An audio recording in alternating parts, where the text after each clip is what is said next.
अच्छा जी, अपडेट आपको देनी है। हैदराबाद में पटाखा फैक्ट्री धमाके में जाँ बहक मजीद एक शख्स की शनाख्त हो गई है। पुलिस के मुताबिक जाँ बहक असद खान पटाखा फैक्ट्री का मालिक है, तो मालिक भी वहीं था। वाक़े में 10 अफराद जाँ बहक और 3 अफराद जख्मी हुए हैं। काशिफ शोरू हैं मेयर हैदराबाद हमारे साथ मौजूद, उनसे बात करते हैं। मेयर साहब, बड़ा ज़ाहिर अफसोसनाक वाक़या है। तो आतिशबाजी का सामान बनाने वाली फैक्ट्री थी, पटाखे बनाने वाली। कुछ हफ्ते पहले कराची में भी ऐसे ही कुछ हुआ था। अच्छा, अब इस इलाके को देख के तो हमें ऐसा लगता है कि इर्द गिर्द खेत हैं, लेकिन 10 लोगों का जाँ बहक हो जाना, ये फैक्ट्री इतनी बड़ी मिक़दार में बारूदी मवाद, आतिशगीर मवाद मादा, ये यहाँ पर मौजूद कैसे था? कोई इसका SOP है? इंतज़ामिया, पुलिस, किसी की कोई ज़िम्मेदारी है? देखें, सबसे पहले तो आपका जियो का शुक्रिया कि उन्होंने आज इस अहम टॉपिक पे, और हैदराबाद शहर कराची के बाद दूसरा बड़ा शहर है और 24 लाख साढ़े 24 लाख आबादी जो सेंसस में भी आई है, उसमें ऐसे बड़े शहर का एक इशू है।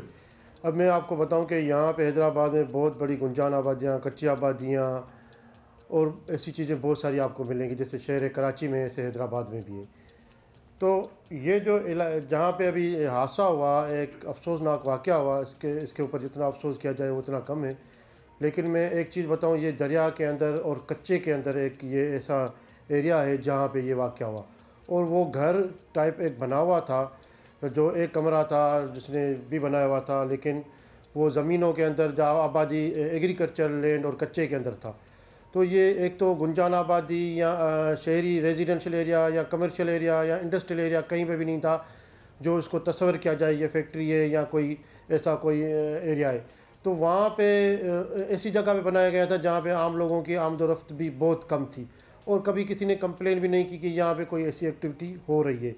सो ये चीज़ें हैं कि जिस एरिया में ये घर पाया गया है वहाँ पे आमदोरफ्त भी नहीं थी, और कच्चे के अंदर दरिया के अंदर वहाँ पे कोई चीज़ वैसे है नहीं, तो वहाँ पे आमदोरफ्त भी नहीं है, तो किसी को उस चीज़ का पता ही नहीं चला कि वहाँ पे क्या हो रहा है।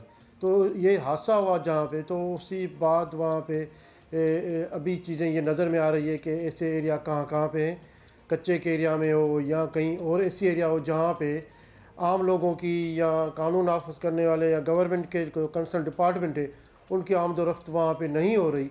तो अभी से वहाँ पे एक निगरानी शुरू हो गई है ताकि आगे चल के ऐसा कोई वाक़या पेश ना हो। इन चीज़ों पे नज़र रखी जा रही है। लेकिन जहाँ पे ये था तो वहाँ पे कोई ऐसी ना फैक्ट्री थी, ना कोई इंडस्ट्रियल थी, ना कोई रेजिडेंशियल एरिया था। अच्छा, ये फिर मेयर साहब ये एक इशू भी क्रिएट हो गया ना, क्योंकि वो इतनी गुंजान जगह पे फैक्ट्री थी कि नहीं थी, वो कह रहे हैं। लेकिन हमने जो कल देखा है और हमारे रिपोर्टर ने दिखाया है, तो वो ऐसा ही लग रहा था कि इर्द गिर्द कोई ख़ास आबादी नहीं है।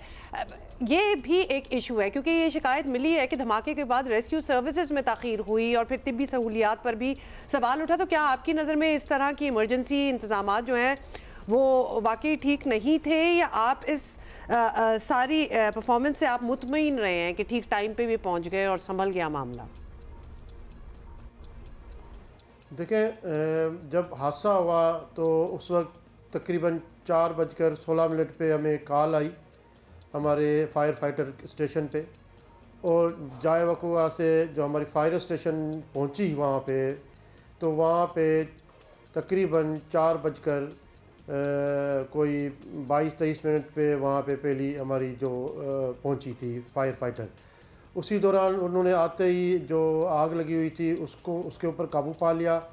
उसके बाद वहाँ पे दीगर जो थी 112 की एम्बुलेंसेस भी वहाँ पे पहुँच गई थी उसी टाइम।